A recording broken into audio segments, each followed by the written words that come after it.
आज हम बात कर रहे हैं उत्तर प्रदेश की पीलीभीत जिले के ब्लॉक पूरनपुर क्षेत्र के गांव नवदिया दनेश की, जहां पर लोग घास उसकी कच्ची झोपड़ी नुमा बनाकर पन्नी डालकर रहने को मजबूर है। जबकि केंद्र व राज्य सरकार गरीबों के हित में बड़े बड़े दावे कर रही है, लेकिन उनके ही अधिकारी उन दावों को फेल करते नजर आ रहे हैं। जब मीडिया कर्मियों ने इस गांव में जाकर देखा तो वहां पर इस तरह की दयनीय दशा देखी गई कि मानो इस गांव को सरकार की सभी सुविधाओं से वंचित कर दिया गया हो। जी हाँ, वहीं हमारे संवाददाता ने एक परिवार से जानकारी ली तो पता चला कि लोगों की शादी को 15 से 20 वर्ष हो गए हैं, लेकिन उन्हें कोई भी सरकारी सुविधा नहीं मिली है। इस तरह से देखा जाए तो इस गाँव में सरकारी कर्मचारी भी नहीं पहुँच पाते होंगे। अगर इस गाँव में सरकारी कर्मचारी समय से जाँच के लिए पहुँचते तो इस गांव की दशा ये ना होती। वहीं ग्रामीणों से बातचीत में पता चला है कि रास्ते में जल भराव की समस्या भी काफी समय से चल रही है, जिससे निकलने वाले लोगों को दिक्कतें होती हैं और गांव में पानी का अधिक भरा होना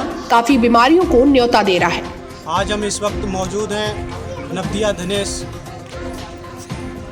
ग्राम पंचायत नवदिया दनेश, ब्लॉक पूरनपुर, जिला पीलीभीत में, जहां पर हम देख रहे हैं कुछ लोग, अधिकांश लोग इस गांव में झोपड़पट्टी घास फूस के छप्पर बनाकर रह रहे हैं, पन्नी डालकर रह रहे हैं, अपना जीवन यापन कर रहे हैं। जबकि यहाँ के ग्राम प्रधान शायद इस मोहल्ले में देखने तक को नहीं आते होंगे। अब यहाँ पर जो व्यक्ति हैं उनसे हम बात करेंगे, किन कारणों बस उनको आवास नहीं मिला, क्या समस्या है, क्या ग्राम प्रधान उनसे किस तरह का पक्षपात कर रहे हैं, जानते हैं इस परिवार के कुछ सदस्यों से। क्या नाम है आपका? कहाँ के निवासी? ब्लॉक क्या आपकी? पूरनपुर, जिला पीलीभीत। आप इसी मकान में रहते हैं? इसी में रह रहे हैं, टूटी हुई मड़िया में। आपको आवास नहीं मिला? कुछ नहीं मिला। कितना समय हो गया आपकी शादी को? हमारी शादी के लिए कम से कम 15 साल हो 15 वर्ष हो गई आपकी शादी को, अभी तक कोई आवास नहीं मिला। ग्राम प्रधान क्या कहते हैं? गाँव के प्रधान कह रहे कि आवेगा तो मिलेगा, तुम्हें लिस्ट में नाम आएगा तब मिलेगा। 5 वर्ष समय बीत गया ग्राम प्रधान का, 10 साल। जबकि इस प्रधान के 5 वर्ष का कार्यकाल बीत जाने के बाद और 15 वर्ष इन भाई साहब की शादी को हो गया है, लेकिन अभी तक आवास नहीं मिला। आप कैसे उम्मीद करते हैं आवास आपको मिल सकता है? क्या आप प्रधान जी से उम्मीद करेंगे? प्रधान जी से उम्मीद करी, प्रधान जी दे ही नहीं रहे हमको। तो कह रहे हैं भैया कि लेके दे देंगे, अगली सूची में दे देंगे, अगली सूची में दे देंगे। अब तो उनका कार्यकाल समाप्त हो गया, आप कहाँ से देंगे? वो कह रहे अगले कोई प्रधान बनेगा, अगली होली के बाद देंगे।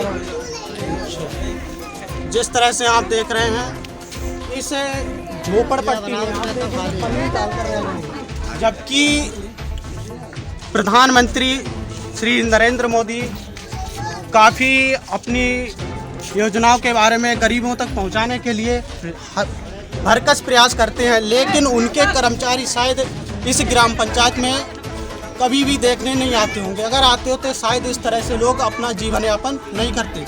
जी हाँ, इसी तरह आप बने रहिए TV 1 इंडिया न्यूज़। क्या नाम है आपका? राधिका।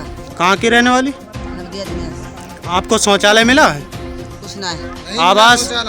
कुछ ना है, हमारे को तो कुछ नहीं मिला ना। राशन कार्ड है आपका?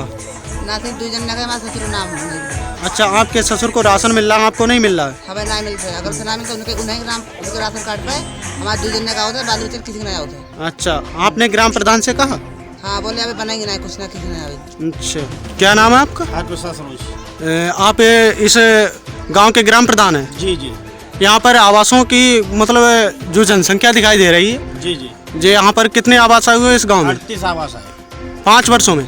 नहीं, 5 वर्षों में तो बहुत आया। अब की बार 38 आवास आए। अभी 38 का लक्ष्य है। यहाँ पर कुछ लोगों की झोपड़पट्टी दिख रही है। उनका सीरियल में नाम है। सीरियल में नाम है? हाँ, नीचे थोड़ा, बस इसी लक्ष्य में आ जाएंगे। कितने समय तक आवास उन्हें प्राप्त हो जाएगा?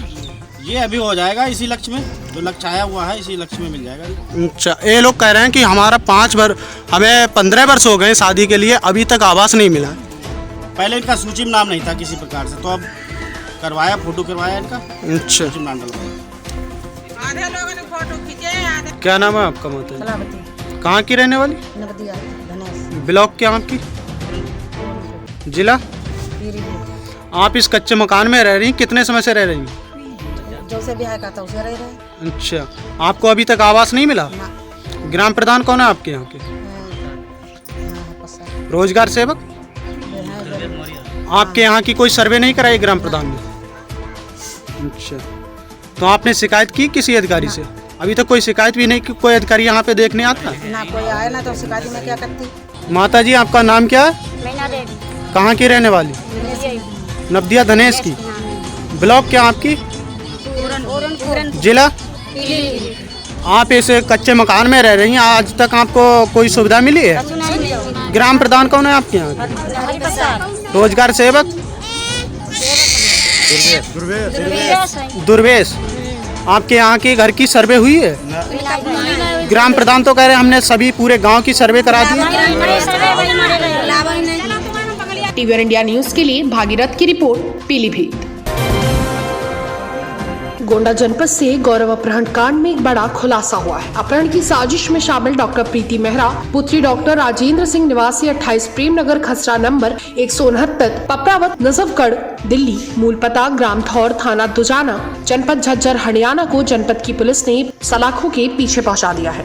जैसा आप जानते हैं कि गौरव हंदर नाम के एक मेडिकल छात्र का अपहरण यहाँ गोंडा से हुआ था, जिसकी बरामदगी नोएडा से हुई थी और उसमें जो है डॉक्टर अभिषेक और उसके दो साथी पकड़े गए थे। बाद में दूसरे अन्य सहयोगी साथी गोंडा से पकड़े गए। इस पूरे प्रकरण की मुख्य अभियुक्ता जो है डॉक्टर प्रीति मेहरा, जिसने उस प्रकरण को अंजाम दिया था और वो दिल्ली से चल कर यहाँ आई थी, उसने हनी ट्रैप में इस लड़के को फंसाया था और 15 तारीख बातचीत हुई थी और 18 तारीख को आकर के वो लड़के को यहाँ से ले गई। इस पूरा प्रकरण जिसको अंजाम देने का काम इस लड़की ने किया था, महिला ने, जो ये डॉक्टर खुद भी है और दिल्ली के हॉस्पिटल में गायनी डिपार्टमेंट काम किया है। और सबसे बड़ी बात इसमें जो सामने आई कि इसमें दो डॉक्टर, डॉक्टर अभिषेक और डॉक्टर प्रीति मेहरा शामिल है।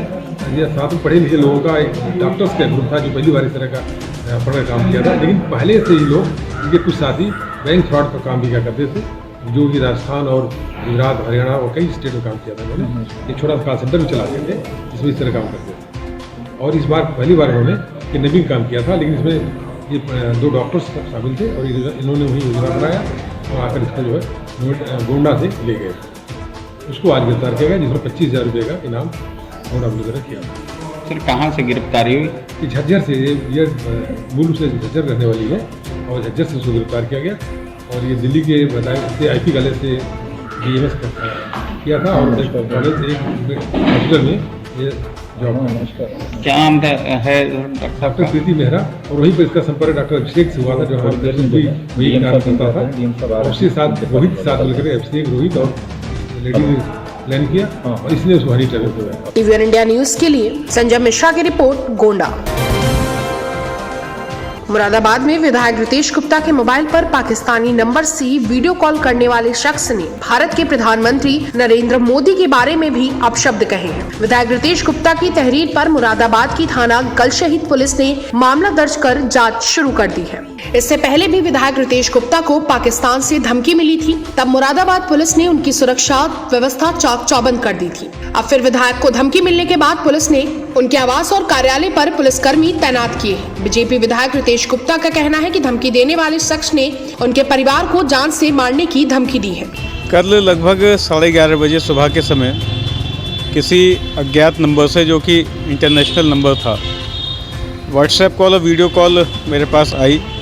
उस कॉल के माध्यम से मेरे को जान से मारने की धमकी दी गई, मेरे परिवार को मारने की धमकी दी गई और माननीय देश के प्रधानमंत्री आदरणीय श्री नरेंद्र मोदी जी को के लिए भी अपशब्दों का प्रयोग उसमें किया गया।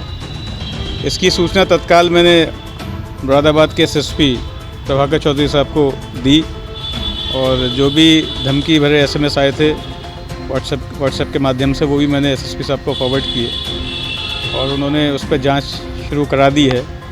जैसा कि ये ज्ञात हुआ है कि ये नंबर पाकिस्तान का नंबर है और वहाँ से ये धमकी दी गई है, तो उस पर जांच चल रही है। इसका मुकदमा थाना गलशहीद में मैंने आज दर्ज करा दिया।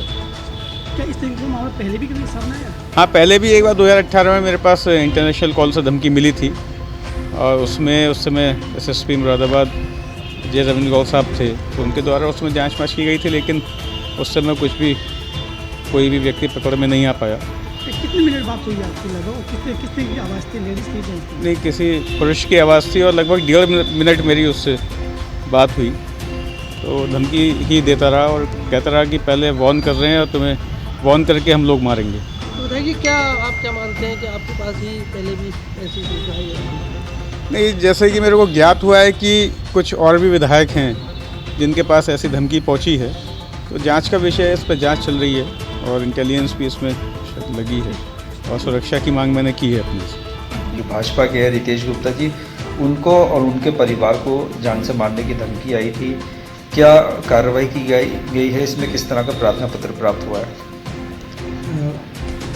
नगर विधायक जी ने बताया कि उनको एक फ़ोन कॉल आया था जिसमें उनके परिवार को धमकी दी गई। प्रधानमंत्री जी के जो भी अपशब्दों का प्रयोग किया गया, इस संबंध में उनकी तहरीर के आधार पर मुकदमा पंजीकृत कर सभी कार्रवाई की जाएगी। टीवी इंडिया न्यूज के लिए सलमान की रिपोर्ट, मुरादाबाद। रैया के अयान थाना क्षेत्र के बीशलपुर में पहले शिवभान उर्फ धर्मेंद्र निषाद उम्र 20 वर्ष पुत्र शिवराज निषाद निवासी बीशलपुर ने करीब 6:30 बजे से घर से शौचक्रिया के लिए बाहर निकला। वहीं बाहर देव स्थान मैकासुर बाबा के पास खड़े नीम के पेड़ में फांसी लगाकर अपनी जान दे दी। फांसी की सूचना पर ग्रामीणों ने घटनास्थल पर पहुंच असमा देवी पुत्री सोबरन निषाद निवासी बीसलपुर ने घर के कमरे में बक्से पर चढ़कर जान दे दी। सूचना मिली पुलिस को कि एक लड़की एक लड़का प्रेम संबंध में फांसी लगा लिए हैं। मौके पर पुलिस विभाग पहुंचे, पहुंचे वहाँ पर और वास्तविकता ये है कि लड़का वहीं से लगभग 200 गज की दूरी पे नीम के पेड़ में उसने फांसी लगा लिया, जो वहाँ पे प्रत्यक्षदर्शी बता रहे हैं। और लड़की को जब मालूम हुआ तो लड़की ने भी फांसी लगा लिया। लड़की का नाम है आसमा पुत्री सोबरन है और लड़का है धर्मेंद्र पुत्र शिवराज, जिनकी उम्र लगभग बालिग है, 18-19 करीब है, दोनों की उम्र है। ये दोनों ने फांसी लगा लिया। टीवी इंडिया न्यूज के लिए गौरव सिंह की रिपोर्ट, औरैया। जनपद प्रयागराज के हंडिया विकासखंड क्षेत्र के अंतर्गत आने वाले बेल्हास सिंघा मऊ गांव निवासी वरिष्ठ सपा नेता पवन विश्वकर्मा के बेटे के जन्मोत्सव में क्षेत्र के कई नामचीन चेहरों ने हिस्सा लिया। कार्यक्रम को संबोधित करते हुए सपा नेता पवन विश्वकर्मा ने कहा कि उनकी कोई हैसियत नहीं थी इतना बड़ा जन्मोत्सव मनाने का, लेकिन फेसबुक के जरिए मिली एक बहन ने उनका सहयोग, जिस कारण ये कार्यक्रम संभव हो पाया है। सपा नेता ने बहन अदिति दुबे, जो कि महाराष्ट्र की एक बड़ी बिजनेस वुमेन है, उनका तहे दिल से धन्यवाद किया। इस कार्यक्रम में योगेश यादव, जिला अध्यक्ष समाजवादी पार्टी प्रयागराज, मधुबाला पासी, पूर्व विधायक औराई, विजमा यादव, पूर्व विधायक प्रतापपुर आदि लोग उपस्थित रहे। टीवी इंडिया न्यूज के लिए कमलेश गुप्ता की रिपोर्ट, हंडिया, प्रयागराज।